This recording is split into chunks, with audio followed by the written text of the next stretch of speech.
pessoal, nós estamos aqui em mais um episódio do CDC Cast, nosso podcast aqui da SEDECOM, e dessa vez nós vamos contar com a presença do Dr. Alexandre Pereira, ele que é secretário de Turismo de Fortaleza, e aqui eu me chamo Alexandre Diniz, eu vou tentar conduzir essa conversa aqui da melhor maneira possível e, logicamente, com o grande auxílio do meu amigo e membro da Associação Cearense de Defesa do Consumidor, meu amigo Rivaldo Holanda.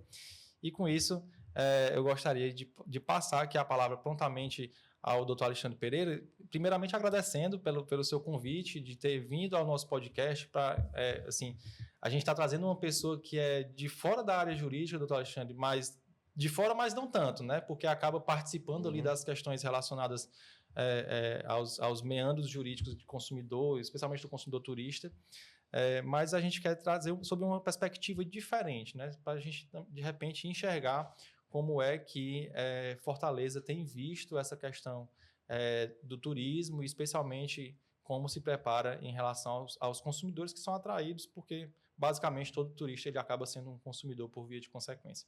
E aí, fique à vontade para fazer a sua apresentação. Primeiro, agradecer o convite, doutor Alexandre, doutor Rivaldo, um prazer estar aqui conversando com vocês, né, sobre uma associação tão importante que pensa no direito do consumidor, né? E quando a gente fala de turismo, de viagens, né, de experiências, sem dúvida alguma, eu sempre falo que o dinheiro do agente de viagem é um dos dinheiros mais difíceis de ganhar, porque ele ganha uma comissão pequena em cima do que ele vende para as pessoas, e a expectativa das pessoas é muito grande. Quando você se prepara para viajar, para umas férias, nada pode dar errado, né? Às vezes alguma coisa pode dar até errado no seu dia a dia de trabalho, no seu dia a dia de estudo, mas na sua viagem a sua expectativa é sempre a maior possível. Então, muitas vezes ele acaba se chateando com quem vendeu a viagem, né? Então, então, assim, é muito interessante vocês terem convidado alguém do setor de turismo para conversar sobre direito do consumidor de um modo mais amplo. Então, para mim é um prazer estar aqui conversando com vocês. Muito obrigado. Doutor Alexandre, assim, a primeira coisa que eu queria perguntar a gente sabe que, como o senhor bem falou, né, o turismo ele envolve, na grande parte das suas atividades, a realização de sonhos. Né? Todo mundo que faz turismo, com certeza, está realizando um sonho. Né? Seja o sonho de fazer a primeira visita, seja o sonho de retornar a um local. Né? E é uma área bastante delicada, especialmente no direito do consumidor. E a gente observou aí nos últimos tempos uma série de acontecimentos mesmo a nível nacional que trouxeram grandes desafios para as secretarias de turismo e também para os fornecedores. Né? E um deles, logicamente, foi a pandemia do Covid, que assim, em 3 meses ela conseguiu mudar a forma como nós víamos o direito do consumidor, especialmente sobre essa questão turística, que ficou assim, paralisada por completo. E agora, mais recentemente, essa grande catástrofe que aconteceu no Rio Grande do Sul, né, que também acaba mexendo com todo o turismo nacional. E aí eu queria ver com o senhor, né, assim, o que é que a cidade faz para se preparar minimamente para essas situações, se existe alguma contingência, como é que a Secretaria do Turismo ela vê essas questões e qual é a preocupação que se tem em cima de situações como essa? Primeiro, concordar com você sobre a questão do sonho e da expectativa, né? Viajar, principalmente quando você viaja de férias, a lazer, para fazer turismo, né? É sempre você está exercendo ali um sonho seu, da sua família. Então, as pessoas mais do que o normal do dia a dia, né, tem uma expectativa maior e, consequentemente, se você dá alguma coisa errada, a frustração também acaba sendo maior. E quando você está na atividade do turismo, você envolve 50 setores da economia de uma cidade, né? Eu sempre falo que o turismo, aí dá uma informação importante, cada turista deixa na cidade de Fortaleza, por exemplo, R$5.000, né? Fora o que ele gastou na passagem aérea, com a hospedagem, com os passeios, com a alimentação, de modo geral, ele deixa R$5.000. Esse dinheiro sai pingando na economia do pipoqueiro ao hoteleiro. Né? Quando chega no aeroporto, ele pega um aplicativo, um motorista de aplicativo, um táxi, vai para o hotel, no hotel ele impacta positivamente não só o dono do hotel, mas as pessoas que trabalham no hotel, atravessa a beira-mar, ele compra na feirinha, ele impacta positivamente na barraca de praia, no guia, no motorista da van, no posto de gasolina que abasteceu a van, e por aí vai. Então, é um segmento que movimenta muita gente, movimenta a economia como um todo, e evidentemente que a gente tem que ter muito cuidado com esse turista. Fortaleza hoje, a gente tem a honra de dizer que nós estamos hoje como um dos principais destinos do Brasil, consolidado pela plataforma, por exemplo, do Airbnb, que é de aluguel por temporada. Fortaleza foi o primeiro lugar do Brasil agora nas férias de julho. Pela plataforma do Booking, nós fomos a primeira cidade do Nordeste mais procurada. Pela plataforma da Decolar, em todos os estados do Brasil, entre os 10 destinos mais procurados. Então, Fortaleza está sempre entre... Então, a gente tem que cuidar muito bem desse turista. E a experiência dele, normalmente, que a gente pode eventualmente ter algum problema, é no hotel, é na experiência dele no hotel ou na experiência dele quando ele compra algum passeio, algum tipo de viagem. E respondendo objetivamente o que é que a gente está fazendo, nós estamos criando em Fortaleza agora uma coisa nova, inclusive, bem nova mesmo, nenhuma cidade grande fez isso ainda. Estamos criando formatando uma plataforma de venda de um voucher único para os passeios rodoviários e marítimos, para que as pessoas tenham segurança na compra desse passeio. Porque muitas vezes você não comprar gato por lebre, você não comprar, por exemplo, o passeio de alguém que não é cadastrado no Cadastro, credenciado, ligado à ABAV, ou que não seja um guia turístico na realidade, credenciado. Então, o turista não sabe, às vezes está comprando de alguém achando que quando chega a experiência dele acaba não sendo a melhor possível e até pela segurança do próprio turista. Inclusive, a gente vê bastante, né, infelizmente, alguns acidentes, especialmente com passeios, né, feitos por pessoas não credenciadas. Exatamente. Né? Então, isso a gente está criando, essa plataforma aí, com isso aí, discutindo com o trade turístico, com o pessoal da ABAV, com os guias, né, com a rede hoteleira, essa plataforma que a gente consiga ter um controle melhor de quem está vendendo esses passeios. Né? Então, assim, isso é um cuidado que a gente está tendo, e Fortaleza sai na frente. Grandes cidades. Na realidade, tem 2 pequenas cidades que estão fazendo isso hoje. Morro de São Paulo, no distrito de Cairu, no município de Cairu, lá na Bahia, e Maragogi, lá em Alagoas. Eles estão criando e eu estou copiando deles, mas são destinos muito pequenos. Um é uma ilha e o outro é um município de praia pequeno. Fortaleza é a 4ª maior cidade do Brasil. Então, você conseguir normatizar isso, regulamentar isso, não é fácil. Mas, com a ajuda aí de vários setores da prefeitura, a gente está conseguindo. Perfeito. Iniciando isso, né? Vocês estão sabendo em primeira mão aqui no podcast, que a gente nem lançou ainda. Excelente. E Rivaldo, assim, a gente que milita aqui na defesa do consumidor, e o Rivaldo até milita em áreas um pouco mais extensas, né? A gente vê com bons olhos, né, Rivaldo, essas adaptações, essas adequações, ainda que sejam trazidas de outros estados, né, doutor Alexandre, mas na verdade hoje em dia a gente precisa mesmo aprender com outras experiências, né? Mas e aí, Rivaldo, assim, o que é que dentro do campo aqui do turismo e do direito do consumidor, como é que você enxerga essas novas ferramentas? Eu acho excelente, né? Acho que Fortaleza tem que partir na frente mesmo. Nós somos o grande destino turístico aí do Brasil, junto com o Rio de Janeiro. E aproveitando, eu vou até perguntar ao secretário sobre a importância dos roadshows, né? Que acho que muita gente não sabe o que é esse termo, vou deixar para você explicar. Somente depois da pandemia voltar a vender Fortaleza, tanto a nível nacional quanto internacional. Quanto à questão do selo bilíngue, né? Que muita gente vê, mas não sabe o que é, que também é uma coisa que é praticada lá fora, a questão do pet friendly. Eu acho que são iniciativas bacanas para o consumidor saber. Rivaldo, na realidade, a gente vive um momento muito bacana agora na Secretaria de Turismo, na nossa prefeitura. Eu estou secretário há 8 anos, né? Então, fui convidado na gestão do prefeito Alberto Cláudio, do ex-prefeito Alberto Cláudio, e o prefeito Sato me convidou para continuar enquanto secretário de Turismo. E a gente, com 8 anos, quase 8 anos, 7 anos, a gente teve a oportunidade de sonhar, de planejar, de executar e de colher frutos. E um dos pontos que a gente mais trabalhou na cidade de Fortaleza era que eu sempre dizia o seguinte, a gente não e aí eu sempre discuti com os dois prefeitos que eu fui secretário, a gente tem que tratar a cidade para ser boa para nós fortalezenses, né? Sendo boa para nós fortalezenses, vai ser boa para qualquer turista. Esse é o primeiro ponto. E aí a gente começou a tentar criar políticas públicas na cidade que fossem... Eu estou te falando um pouco isso para falar depois dos roadshows. Um dos mecanismos de turismo. O turismo ele é galgado em três pilares muito bem constituídos. O primeiro é o pilar da infraestrutura. Você não pode ter turismo se você não tiver infraestrutura. Então, Fortaleza é uma cidade com uma nova beira-mar, uma cidade toda com iluminação branca, uma cidade com bastante ciclovias, a requalificação da Praia de Iracema, a requalificação da Barra do Ceará, enfim, o polo gastronômico da Vajota, tudo isso são infraestruturas que uma cidade precisa para que ela se queira ser turista.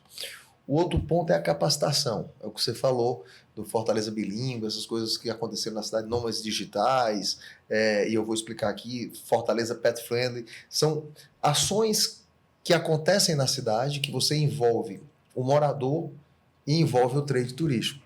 Por exemplo, o Fortaleza Pet Friendly, nós fomos a primeira cidade do Brasil a instituir uma política pública Pet Friendly. O que era? Que as pessoas podiam viajar para Fortaleza com o seu cão, com o seu gato, com o seu animal de estimação, que ele seria bem recebido.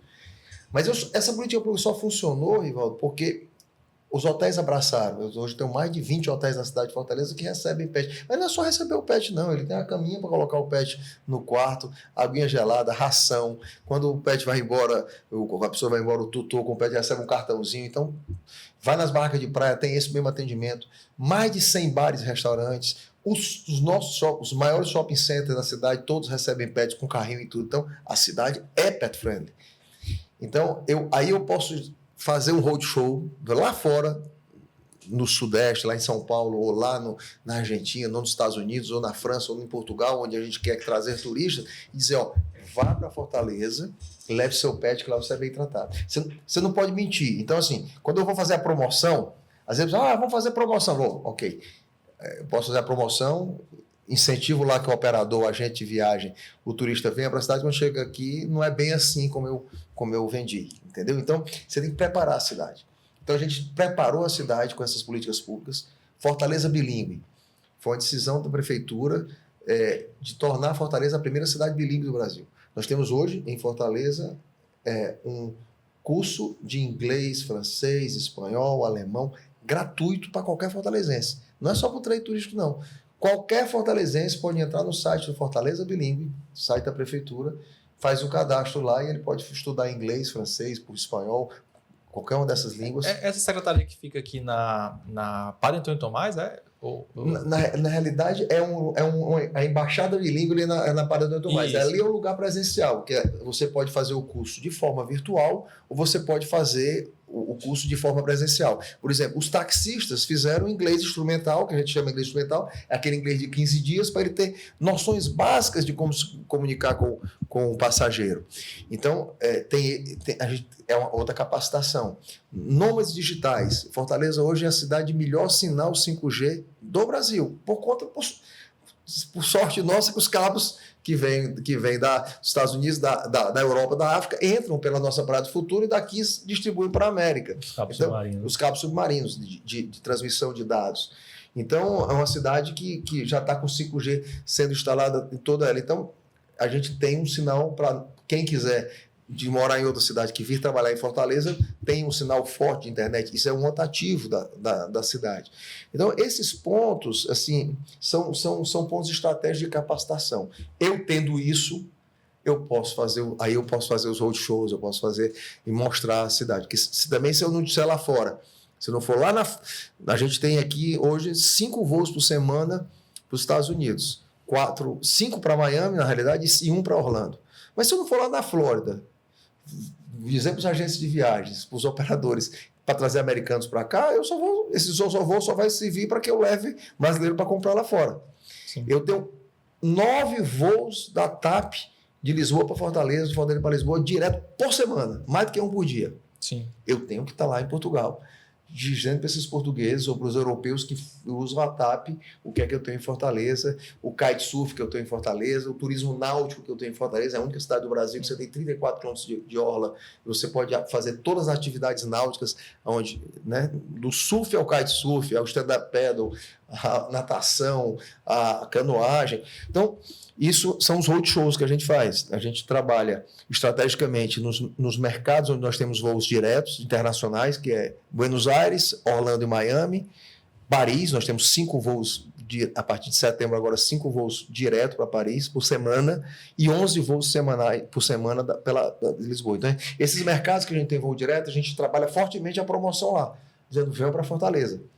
E o mercado do Sudeste, que é o mais forte, né? Na verdade, a gente, quando faz roadshow, a gente faz no Brasil todo, a gente tem muito amazonense que vem para Fortaleza, muito paraense que vem para Fortaleza, então a gente trabalha, cada semestre a gente está lá nesses locais, reunindo agentes de viagem, operadores de viagem, dizendo o que é está acontecendo na cidade. Então, esse é o roadshow.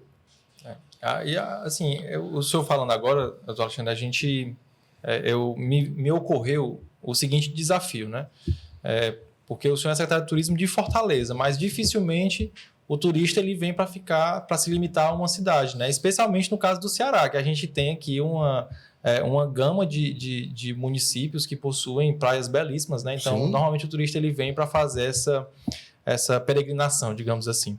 E aí me ocorreu o seguinte, como é que é feita essa interlocução com outros municípios, né? Até inclusive municípios com menos estrutura, com menos capacidade financeira de investimentos, etc., para que a experiência desse turista, desse consumidor turista, ela não seja tão discrepante da que ele tem aqui em Fortaleza, da que ele tem em outros municípios, por exemplo. É uma excelente pergunta, porque assim, Fortaleza é o grande destino indutor e a porta de entrada, né? E muitas pessoas, hoje a gente tem hoje temos todos os tipos de turistas nas cidades, porque a gente não tinha antigamente. A gente tinha antigamente um turismo de eventos muito forte e um turismo de negócio. Fortaleza é uma cidade de negócio, é o primeiro PIB do Nordeste, então acaba sendo a capital do Nordeste, né? Então, e um turismo de lazer, que vinha através de pacotes de viagem, mas passava pouco tempo e fazia... De repente, a gente começou com a melhoria que a cidade teve, né? A melhora que a cidade teve. A gastronomia da nossa cidade hoje, que é top de linha, a gente começou a esse turista executivo que vinha para um congresso, que vinha para trabalhar na cidade, e dizia, opa, vou ficar em Fortaleza, vou passar o final de semana, vou trazer minha família.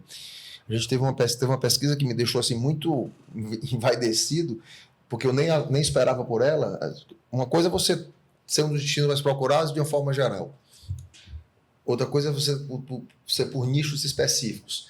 Tem uma plataforma de pesquisa de turismo de alto luxo, chamada SEMrush, que o grupo Panrotas, que é uma instituição nacional de turismo, ele todo ano faz essa pesquisa para o turismo de alto luxo. Então, o turista de alto poder aquisitivo. Esse turista normalmente gasta 3 vezes o valor de um turista tradicional. Ou seja, esse turista deixa em Fortaleza, em vez de R$5, 15. Mas é um nicho muito pequeno.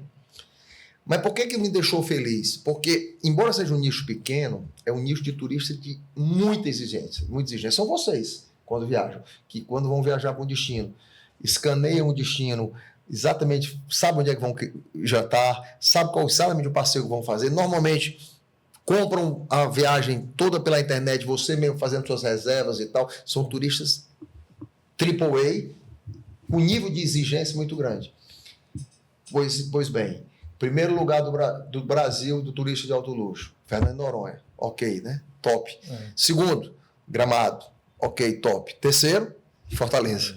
Eu nem acreditei quando vi a pesquisa. Fortaleza é o terceiro destino mais procurado por turismo de alto luxo. Nicho bem pequenininho, tá? Não estou falando... Sim. Isso não dá sobrevivência... Dá sobrevivência para Fernando de Noronha, que é uma ilha, né? Sim. Mas um destino como Fortaleza, eu preciso de turismo, do turista de classe média, do cara que vem com pacote, que compra das grandes operadoras, do turista dos eventos, que vem para os congressos, do turista dos esportes, que vem fazer esportes e tal, né? E esse turista, que esse turista forma opinião. e normalmente ele volta no destino várias vezes. Ele é formador de opinião. Ele chega e diz, vai para Fortaleza, top e tal, tem restaurantes assim, assado e tal, a beira-mar diferenciada, não sei o quê. Esse cara forma uma opinião. Mas é muito interessante. Então, Fortaleza, e aí eu vi essa transformação assim, é muito bacana a Fortaleza que eu vi há 9 anos, quando a gente começou, e a Fortaleza que a gente vê hoje. É claro que eu sempre digo, não é trabalho do Alexandre, secretário de Turismo. Isso é trabalho das gestões que eu participo. Né? Se eu não tenho uma boa infraestrutura, como é que eu vendo Fortaleza? Se eu não tenho uma boa capacitação, como é que eu vendo Fortaleza? Se eu não tenho uma boa gastronomia dos empresários do trade, como é que eu vendo Fortaleza? Se eu não tenho uma boa rede hoteleira, que foi toda retrofitada, a rede hoteleira de Fortaleza, ou teve novos hotéis, ou retrofitaram os hotéis, como é que eu vendo Fortaleza? Inclusive, desculpe, Rivaldo. Inclusive, eu tive num evento com o vice-prefeito, né? Onde ele falou que há, inclusive, um estímulo, né, para que os hotéis façam retrofit. Sim, bacana. Hoje nós somos uma cidade que temos incentivos fiscais para novos hotéis. Interessante que foi muito interessante, foi justo que a prefeitura fez, porque a gente estava dando incentivo fiscal para novos hotéis virem para Fortaleza se instalar. Né? E vai surgir um novo hotel ali na Praia do Futuro, naquela quadra que era do Clube do Médico, um hotel top de linha, 5 estrelas, vai surgir um novo hotel próximo aqui à Beira-Mar, surgiu um novo hotel na Praia de Iracema, e os hotéis que estavam na cidade, como é que a gente faz para melhorar? Retrofit. Aí retrofit, e a gente começou a incentivar o retrofit. Se o hoteleiro faz um retrofit no hotel, aquilo que ele retrofitou lá da nova televisão, das novas cama e mesa, tudo ele tem abate no imposto municipal. Não, achei a ideia aí excelente. Secretário, eu vou fazer uma pergunta e uma consideração assim, minha, que eu acho que assim, não sei se a secretaria pode ser uma conciliadora, mas o aeroporto ele é a primeira imagem de qualquer, sem dúvida alguma, qualquer turista que vem. Infelizmente, um trabalho tão bem feito, tão bonito, vem sendo feito pela secretaria, por todos os órgãos que você participa, é aquela questão dos táxis regulares no aeroporto. Não tem, e a gente vê aquelas confusões, aquelas imagens horríveis, vimos também na Bahia. Então, assim, não tem condições da secretaria, junto com a Frapó, junto com os órgãos de trânsito. A gente vê até uma imagem de um policial sendo cercado ali por... Né? Acho que isso é uma coisa que poderia ser resolvida que não justifica impactar negativamente a nossa cidade, né? Nós temos até uma reunião no Ministério Público essa semana, vamos ter reunião para discutir esse assunto. Isso é complicado, né? Isso não é uma coisa fácil, porque, na realidade, é muito mais um caso de polícia do que um caso de prefeitura. Eu sempre gosto de dizer, às vezes, as atividades irregulares... que a gente tem a AGFIS como agente fiscalizador, a gente sempre tem, até conversando isso hoje numa reunião.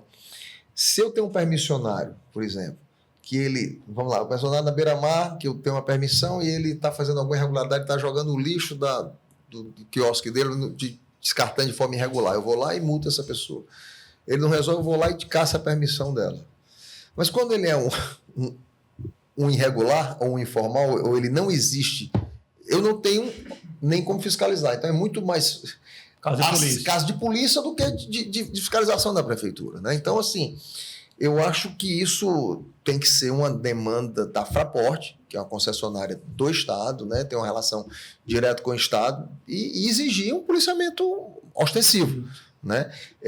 Esse problema de segurança, que é um problema que a gente que hoje o Brasil vive e Fortaleza tem vivido, isso nos atrapalha muito, né? Muito.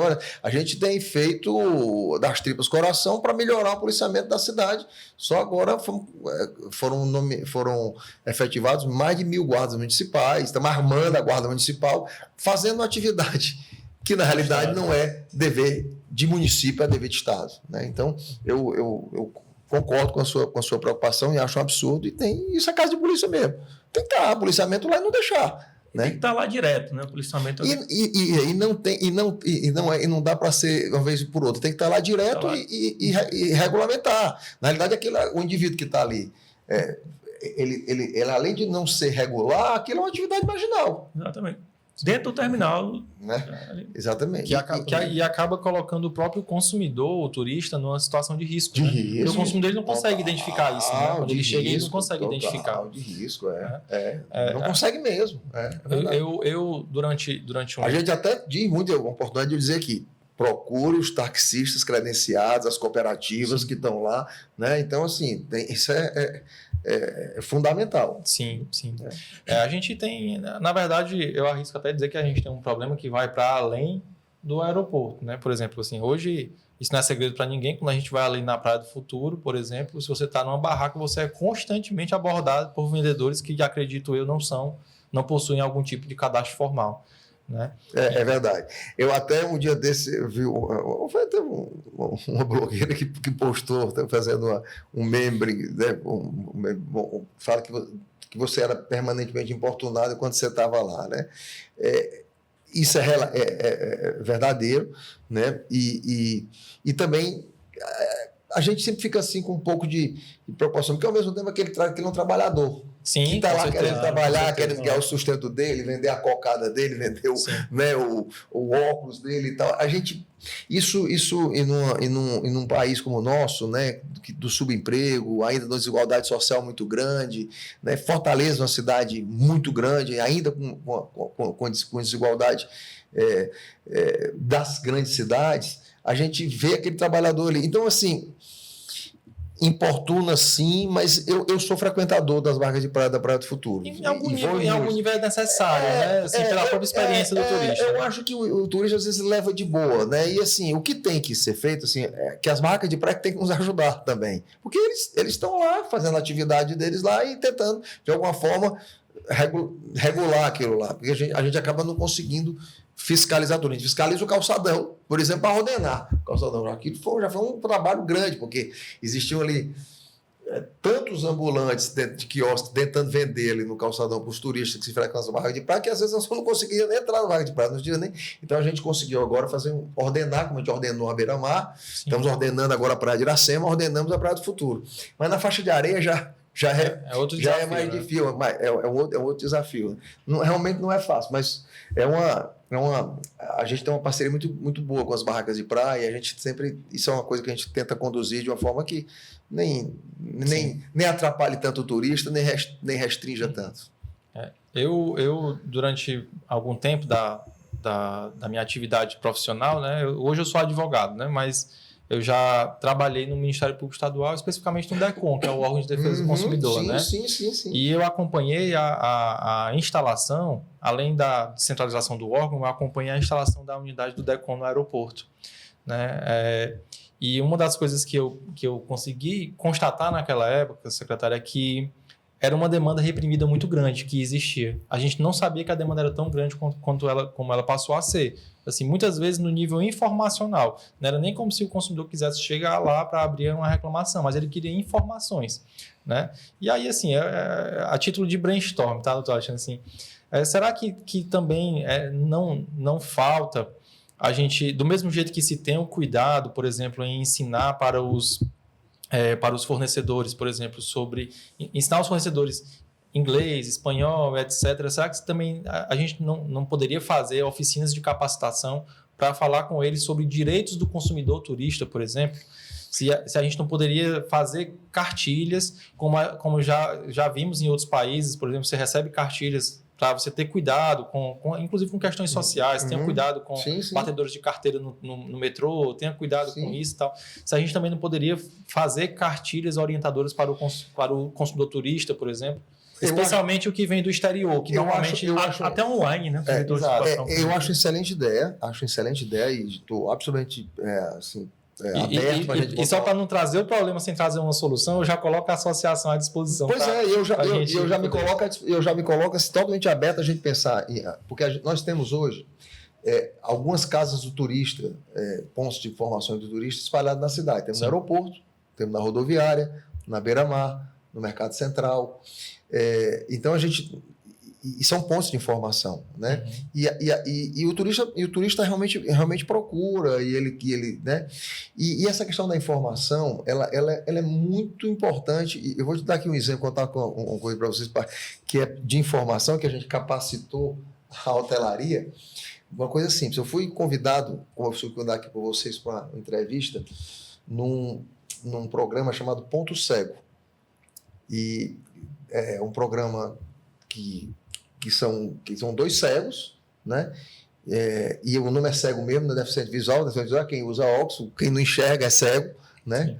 E é porque um dia apareceu chama cego, né, pejorativo? Não, eles mesmo me ensinaram que o nome correto é cego, o nome do programa é Ponto Cego. Sim. Mas eles estão falando sobre essa questão do turismo inclusivo, sobre um projeto que nós temos que é o Praia Acessível, que é um projeto que a gente ganhou um prêmio de melhor projeto turístico social do Brasil, que a gente permite um banho de mar às pessoas, um banho de mar assistido para pessoas com deficiência neuromotora. Nós fizemos mais de 12 mil banhos de mar assistidos ali na beira-mar. Hoje tem um ponto em frente ao Náutico e um na Praia de Iracema. E eram várias coisas que a gente estava falando, e ele deu uma informação que ele super dizia, estou achando, e o que é que você tem para cego que quer viajar, secretário? Aí eu disse, rapaz, nada, me desculpe, eu até fico constrangido aqui, porque eu nunca pensei nisso, mas, por exemplo, porque é o seguinte, nós que estamos viajando, a gente, por exemplo, aí eu achei muito interessante, a gente quer viajar e aí eu já fiz hoje, a gente tem uma parceria já com o Sindicato dos Guias, você agenda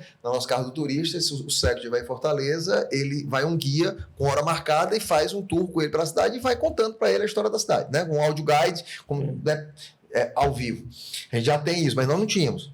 Mas o que eu achei mais fantástico foi o que ele falou. Doutor Alexandre, o senhor sabe como é quando o cego chega no hotel, que ele vai para um quarto acessível? Aí eu disse, sim, aí, como é? Ele disse, olha, é o seguinte, quando o cego chega, ele pega a carteira, o controle da televisão, ajeita, põe bem aqui, aí põe o chinelo dele aqui, a escova de dente dele bem ali, tal, e aí sai para passear. Quando ele volta, o que a camareira fez? Organizou tudinho de novo. Botou o controle para o canto, ele vai ter que se reorganizar novamente. Sim. Então, o senhor tem que ensinar para a hotelaria que quando tiver um cego hospedado, não mexe nas coisinhas dele. Onde ele deixou o controle, fica. Onde ele deixou a escova de dente. Olha que coisa fantástica. Pergunta se algum hotel sabia disso. E que para a gente é comum, né? Nenhum hotel de Fortaleza, nenhum sabia tratar um cego. Ele estava lá com um quarto acessível, com a porta mais larga, para cadeira de roda, para não sei o quê, mas chegava o cego lá, a camareira ia lá, coitado. Nós capacitamos todo mundo, fizemos uma cartilha. Sim. Como você receber um cego que faz hospedado no seu hotel e tal, você faz coisa tão simples, né? Só você camareira. É cego? Não mexe nas coisas dele. Arruma a cama, limpa, mas não deixa tudo nos cantos. Olha que coisa interessante. Então, sim, isso você está me sugerindo, estou absolutamente aberto a gente pensar em alguma parceria nesse sentido, em orientações ao turistas básicas, não faça isso, não faça daquilo, faça desse jeito. Não só ao turista, como eu acho que é importante a gente trabalhar também o fornecedor. Sim, né? sem dúvida. Assim, sem dúvida. Eu tenho convicção, o secretário, de que a maior parte dos fornecedores não tem interesse em trabalhar errado. Não. Muitas vezes eles trabalham por desconhecimento. O caso do hotel, acabei de dizer, existe uma legislação para isso. O Ministério, se você está no Ministério do Turismo e for lá, como tem lá uma cartilha para deficientes, de todos os tipos de deficientes, como você tratar, do autista ao cego. Sim. Quem é que vai... Um país com uma legislação, sempre sabe melhor do que eu, louca como essa, cheio de regras, o cara já tem 1000 regras, o cara vai lá tentar capacitar ou se adaptar para o negócio desse. Muitas vezes não sabe, é um perfil pequeno eu precisei ir ser entrevistado num programa de 2 cegos, que eram advogados, inclusive, os 2, e eles me ensinaram, né? Foi um negócio fantástico. E uma coisa interessante, os 2 ficaram cegos, esses 2 que eu fui na entrevista, né? E um chegou, né? O programa é pitoresco, que ele me cumprimentou, foi lá no Instituto do Cego. E ele chegou com a gravata aqui, né? Aí, secretário, eu vou aqui, volto já que eu vou só dar o nó na gravata. Eu disse, não acredito, não. Ele entrou no banheiro e jogou com o nó na gravata, melhor do que o do Alexandre aqui, tá? Com o nó na gravata. Eu disse, para comer isso? Não, eu dou o nó sozinho, aprendi. Então, é impressionante como eles têm uma sensibilidade, né? Os 2, na verdade, ficaram cegos, um acidente, o outro numa degeneração.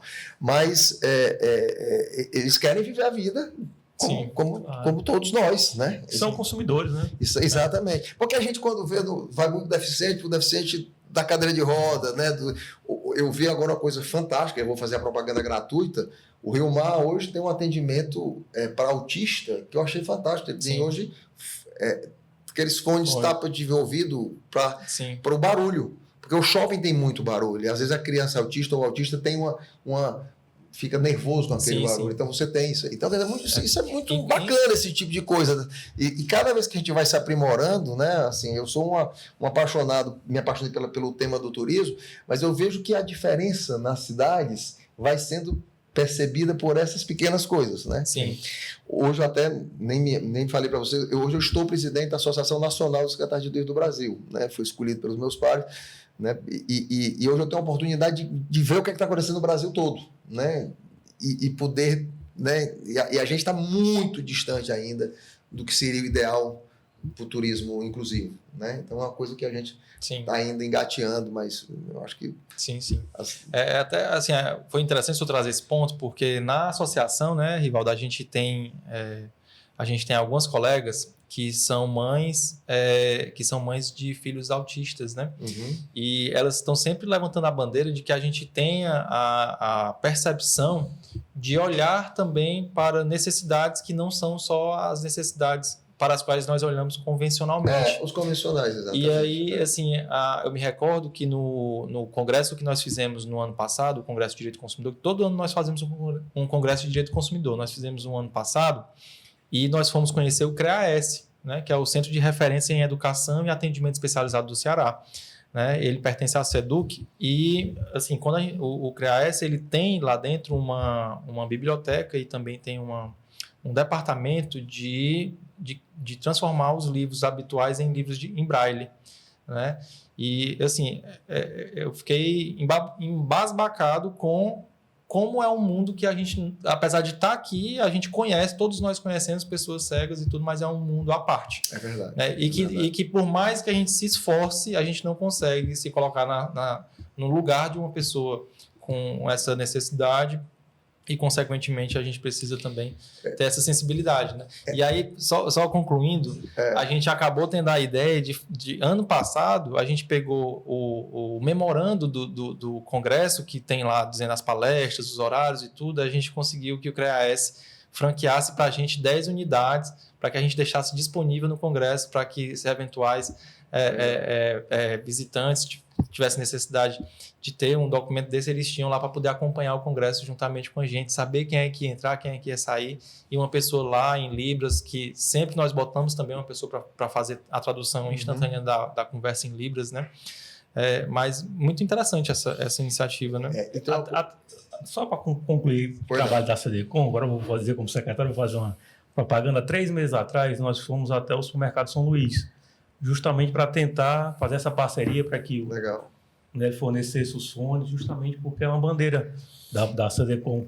E uma coisa interessante que você está falando, assim, a questão da empatia, de você se colocar no lugar de... Né?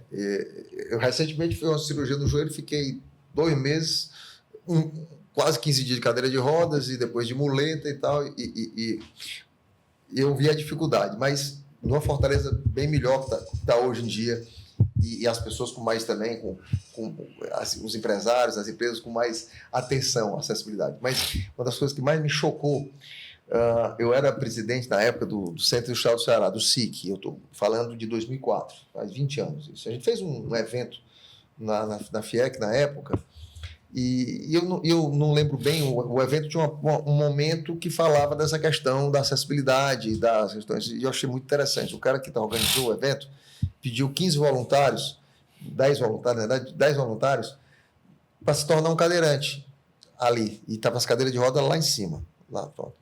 E pediu assim, chega ali na esquina, vê se com a cadeira de roda. Ele começava que ele não conseguia nem sair da FIEC. Sim. Não conseguia nem sair. Hoje já tem tudo, mas não conseguia nem sair. E se ele chegasse na calçada, ele não andava 10 metros na calçada. Atravessar a rua, nem pensar. E aí, amigo? Isso porque eu sou um cadeirante, eu tenho que depender de alguém para me conduzir, né? Estou falando de 20 a 20 anos. Né? Melhorou muito. Mas quando a gente se coloca no lugar, né, né, que é essa questão da empatia, que você começa a tentar melhorar, né, as coisas. E não deixa de ser um desafio, né, secretário? Porque eu acredito que também tem muitas coisas que fogem da capacidade do senhor de resolver, né? Sem individualmente dúvida, falando, sem né? Dúvida. Assim, eu acho que são questões sociais, na verdade. Por exemplo, você tem que chegar para as pessoas que têm as suas casas e dizer, olha, vocês têm que ter cuidado em nivelar a calçada com a calçada do vizinho, né? Porque senão você acaba dificultando assim. É interessante que, assim, eu venho da área empresarial, do movimento empresarial, e me tornei político, me tornei secretário e tal, então eu consigo, enquanto secretário, a gente tem condição de realizar muita coisa, mas se eu não estiver conectado com o mercado, com o setor empresarial, com o trade turístico, eu não realizo 30%. Porque, como você falou há pouco, né, o empresário não quer trabalhar errado, ele quer trabalhar, e a maioria das pessoas tem boa vontade, quando sentem a seriedade e a boa vontade do poder público. Sim. Aí eles, né, você falou a questão da calçada. A gente tem um projeto na prefeitura de plantar a cidade. Foi plantado nessa gestão, salvo engano, 17 mil árvores na cidade de Fortaleza. Se você quiser plantar uma árvore na sua calçada, é só ligar para a Secretaria de Urbanismo e Meio Ambiente, passeio e dizer, olha, eu quero plantar uma árvore aqui na minha calçada. Vai lá uma pessoa, identifica qual é a árvore melhor para a sua calçada e planta lá. Agora você tem que regar, né? Porque a prefeitura não vai regar. Então, é isso que você está falando. Às vezes a gente cuidar da calçada já é uma coisa muito bacana. E se for cuidar no meio fio, plantar o meu fio, poder cuidar melhor. Eu sempre defendi, né? Nunca consegui, mas assim, na época, antes da gente fazer a reforma, a requalificação da Beira-Mar, tinha muitos amigos moradores da Beira-Mar que me diziam, Alexandre, tem que melhorar isso, tem que melhorar aquilo. Sabe, mas foi o seguinte, sabe que teu condomínio pode adotar a frente do teu prédio? Só cara a frente. O que é que eu queria que você fizesse? Aguasse e qualquer irregularidade avisar pra gente. Você ajudar. Mas já paga imposto, paga IPTU alto, isso eu sei, mas faça mais isso. Né? Você imagina se cada condomínio da Beira-Mar, cada quarteirão daquele tem 3, 4 prédios, adotasse a sua frente. Hoje não está precisando, que a Beira-Mar está linda e tal, mas estou dizendo, antes sim. Né? Esse envolvimento, né, do cidadão comum, né, na frente da sua casa, na sua calçada, na frente do seu condomínio, isso é fundamental. Né? E é uma coisa que a gente tem que entender que quanto mais, né, o cidadão entende que a responsabilidade não é só do poder público, né? Um dia eu estava falando, até numa reunião de empresários, e o pessoal começou a falar muito a questão da segurança, não sei o quê e tal, e aí alguém comentou e disse assim, pai, o problema não é da prefeitura do estado, o problema é nosso. Antigamente o carro blindado resolvia. Depois a gente não era só o carro blindado, era o condomínio de altos. Hoje nem o carro blindado nem o condomínio resolve. Então, assim, ou a gente se envolve, que esse bolo tem que ser repartido, a sociedade tem que se envolver mais. Eu sempre digo que o bolo do turismo ele tem que ser repartido, principalmente com as pessoas mais pobres. Não adianta eu estar fazendo turismo na Beira-Mar se eu não envolver o pessoal ali do Dragão do Mar, do Mucuripe, da favela do Castelo Encantado, da comunidade do Castelo Encantado, do Farol. Esse pessoal tem que participar desse bolo do turismo. Se eu estou lá na Praia de Iracema, o Poço da Draga, o pessoal tem que participar do bolo do turismo. Eu tenho que levar esse bolo do turismo lá para a Barra do Ceará e envolver o pessoal do Pirambu. É assim que eu diminuo a violência. É quando eu consigo envolver as pessoas na melhoria da sua renda. Sim, você não diminui a violência, né? Sim, com certeza. Se você não fizer isso, você acaba contribuindo para o sentimento de segregação social. Exatamente. Né? É um desafio realmente muito Embora grande. o ser humano esteja cada vez mais querendo ficar na sua bolha, eu particularmente entendo que a gente tem que furar essa bolha o tempo todo, tem que estar agregando. Sim. Né? Vocês como advogados, como os empresários, né? O cidadão comum, enfim. Sim. Né? Sim. Secretário, eu fazer aqui já que você falou muito de Fortaleza, fazer aqui uma projeção para o futuro, já que podcast o negócio fica gravado aí, gente. Uhum. Eu vi a notícia essa semana que me deixou, inclusive, até espantado com algumas projeções ali para o lado de Jericoacoara, falando em torno de 10 ou 30 bilhões de reais nos próximos 8 a 10 anos. Até dizia que aquela área vai virar uma Aspen dos esportes aquáticos, né? Qual é a projeção do secretário para esse futuro? E, junto disso, eu vejo que o recifense é muito orgulhoso com o rugby de lá, né, o rugby aéreo do aeroporto.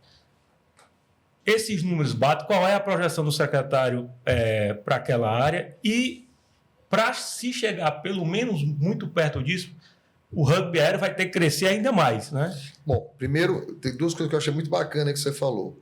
Primeiro, vou fazer uma correção. O rugby aéreo nosso hoje, internacional, é maior do que o de Recife.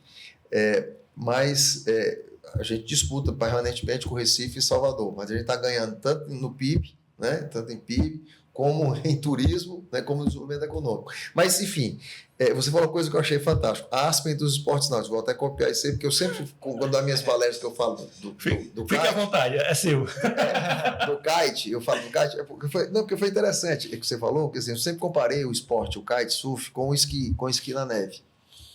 Certa feita eu recebi aqui um europeu, conversando com um europeu que veio fazer kite em Fortaleza, e me fez uma provocação que eu achei fantástico. Ele chegou e disse: secretário, o senhor certamente deve ser um grande velejador de kite. Eu disse: não sei velejar de kite. Eu tinha velejado de windsurf na minha juventude, mas nunca tinha velejado de kite. Não tinha saco de aprender. Não. Aí ele disse: secretário, o senhor não sabe velejar de kite? Eu venho lá da interior da França para cá para velejar, o senhor não sabe velejar de kite? Aí eu disse: não, rapaz, não sei. Disse: a mesma coisa de eu que moro lá no interior da França, nos Alpes franceses, não saber esquiar na neve. O senhor tem que saber o kite. E eu fiquei olhando assim para ele e fui aprender kite. Me tornei velejador de kite. É a visão que ele tem, né? Me tornei velejador de kite. E achei interessante. Eu também não sei, secretário. Que é o mesmo turista, é isso que eu quero te dizer. O turista de esqui na neve, que vai esquiar na neve, é um turista de alto poder aquisitivo, que passa uma semana num local, geralmente com a família, com a esposa, com os amigos e tal, e passa uma semana fazendo a mesma coisa. Sobe na neve, sobe na montanha, desce na hora do almoço, come uma coisa leve, sobe para a montanha, esquia à noite, janta bem, toma um bom vinho, no outro dia faz a mesma coisa. O kite surfista é a mesma coisa. Um equipamento de kite ou mais barato custa 25 mil reais. Então, essa turma que vem é alto poder aquisitivo, que gosta de esporte radical, vai para o mar, veleja, volta para o hotel onde ele está, a barraca, come alguma coisa, volta para velejar de novo, de noite quer dormir bem, comer bem. Então, E eu comecei a dizer: cara, nós temos aqui uma Aspen, né? Várias Aspen aqui por glória de Deus, porque Deus deu esse vento para a gente maravilhoso durante 4 meses do ano, e lá na zona oeste, ali naquela região do Preá, de Jericoacoara, 6 meses de vento, você veleja, que é exatamente, se você for comparar, a temporada de neve, na Europa é 3 meses, 4 meses no máximo, na América do Sul é 2, 3 meses, no Canadá, nos Estados Unidos também é 2, 3 meses, 4, não chega a 4 meses. Então é a mesma coisa. Nós temos um Aspen aqui. Então, eu acho que a gente tem que... Mas isso tem que ser bem trabalhado. Mesmo que vocês reconhecem o trabalho que é feito de organização de turismo para o esqui na neve, tem que ser feito aqui também. Porque se a coisa for desorganizada, se não tiver capacitação, se todo mundo aprender a falar inglês, francês, alemão, se não tiver segurança, se não tiver uma série de coisas, a gente perde esse grande ativo. O que está acontecendo hoje naquela região de investimento é um negócio fantástico. Fantástico. Em Jericoacoara você já tem o fenômeno chamado overtourism, né? Tem o overtourism, que é o excesso de turista, né? Você imagina que a vila de Jericoacoara recebe 1 milhão de turistas por ano. É uma loucura, né? Se você botar isso por dia. Então, já está aquilo, Camusim crescendo, o Preá crescendo, Moitas, Icaraízinho de Amontada, que já estão... Tatajuba. Né? Tatajuba. Então, isso realmente é um fenômeno importante, mas que precisa ser muito bem cuidado, muito bem planejado, né? Inclusive com as questões ambientais, né? Porque esse turista europeu, esse turista que vem para cá, ele é muito atento a isso, né? Então, a questão da sustentabilidade, então tem que ser visto. Mas temos uma mina de ouro. Sim. Secretário, já partindo aqui para o fim, eu gostaria só de trazer um último tema para o senhor discorrer um pouco, que é já mais para a questão do pós-aborrecimento. O turista ele veio para cá, ele teve um aborrecimento e tudo. Se nesse sentido, quais são os mecanismos que nós temos de proteção a esse consumidor turista, né? Bom, Proteção propriamente a gente não tem. O que a gente tenta fazer hoje, a gente tem eu tenho muito orgulho de ter criado um observatório do turismo em Fortaleza, um instituto permanente de pesquisa para a gente entender a questão do turismo da cidade. E aí eu estou falando de tudo. Eu quero saber quantos turistas vieram no Réveillon de 2023 para a Universidade de Fortaleza, de onde é que veio esse turista, quanto é que ele gastou, o que é que ele veio. Eu tenho todos esses dados hoje de Fortaleza. Sem dúvida nenhuma, eu vou dizer, Fortaleza hoje deve ser entre as 3 cidades do Brasil que mais tem dados, talvez parecido com a gente, só São Paulo, capital, e Curitiba, talvez. E a gente faz a cada 4 meses no aeroporto uma pesquisa com 1.100 questionários com os turistas que estão indo embora. Estão indo embora, ou estão fazendo check-in, ou estão na área de embarque, para a gente entender a percepção de felicidade desse turista. Né? A gente foi a primeira cidade do Brasil que fez e continua fazendo uma pesquisa sobre a sensação de felicidade do turista. O que eu quero saber é assim, você está saindo feliz? Porque se você estiver saindo feliz, você volta. Nas últimas pesquisas, sempre é mais de 90% das pesquisas, 91,6% dos turistas que saem de Fortaleza saem felizes e saem querendo voltar. 9% saem infelizes. O que é que eu faço? Vou explorar esse 9% para saber o que é que foi, o que aconteceu. Foi maltratado? Não foi bem atendido? Foi segurança? Foi mau atendimento? O que foi? Aí, para eu poder tentar sanar ou melhorar essa falha nossa. Então a gente não tem um remédio, mas a gente tem um trabalho de diagnóstico para tentar melhorar a falha. Entendi. Perfeito. Você queria falar alguma coisa, Ivan? Não, eu ia só, já que você entrou na parte final, já que o secretário já está indo para 8 anos, né, e não sabe se vai continuar ou se... Né, o secretário tem vários afazeres aí. Mas eu queria, até com a forma altruísta, caso você não seja mais secretário próximo ano, né, o que é que você diria para o novo secretário? O que é que ele não deve fazer com relação ao consumidor e o que é que ele deve continuar a fazer? Eu acho que o grande problema aí não é só no turismo, eu acho que o grande problema das gestões, de um modo geral, é que as continuidades das políticas públicas, elas têm que perpassar as bandeiras políticas e ideológicas. Né? Eu acho que quando você senta numa cadeira de gestor, seja ele presidente, prefeito, governador, secretário ou ministro, a bandeira ideológica tem que ficar fora. Né? O turismo não pode ter bandeira ideológica. Eu gosto de brincar. O ministro do turismo disse isso, estou copiando o ministro do turismo disse dessa reunião com ele, brincando, ele disse que o turismo é o único lugar que junta lulista, bolsonarista, evangélico, católico, muçulmano. Que você bota numa cadeira de avião, um bolsonarista e um lulista viajam ali 4 horas do lado do outro, e nem por isso se matam. Né? Então, o turismo não pode ter bandeira partidária. A gente tem que entender que as boas políticas públicas que foram feitas nessa gestão, elas têm que continuar na próxima gestão, independentemente de quem esteja lá naquela cadeira. E isso vale para qualquer coisa, não vale só para o turismo. Né? Então, respondendo a sua pergunta. Perfeito. Então é isso, gente. Aqui nós encerramos mais um episódio do nosso CDC Cast. Eu queria agradecer mais uma vez ao Alexandre por ter vindo aqui. A gente sabe que sua agenda ela é extremamente concorrida e nós agradecemos pela presença para falar aqui um pouco sobre o direito do consumidor, mas principalmente sobre o cuidado que o município tem com a questão do turismo, né, aqui em Fortaleza e o compromisso que nós temos em receber pessoas do mundo todo. Né? Bom, eu que agradeço, foi um prazer conversar com vocês, os jovens inteligentes, e as provocações foram muito bacanas, e dizer que estou à disposição da Secretaria de Turismo. A nossa equipe é uma equipe que está já há quase 8 anos, né, que ama o que faz e que deixar aqui exemplos, quando você olhar para um turista, entenda que aquele turista que está aqui está deixando R$5.000 na economia da cidade. Né? Então, é extremamente importante para a gente, representa um terço da nossa economia. Então, agradecer a oportunidade de poder falar aqui das políticas públicas. E você, meu amigo Rivaldo, suas considerações? Não, agradecer, né, Alexandre, ter vindo. Acho que todas as perguntas foram respondidas. Porque a gente, como fortalezense, a gente sabe que você falou um terço, né, da nossa economia, então a gente depende demais disso. E depende de ponta a ponta, né? O turismo vai de ponta a ponta, desde a rendeira, né, até o... Do pipoqueiro ao hoteleiro. Então, espero que cada vez a gente melhore mais, né? Com certeza. Ok. E é isso, pessoal. Até a próxima.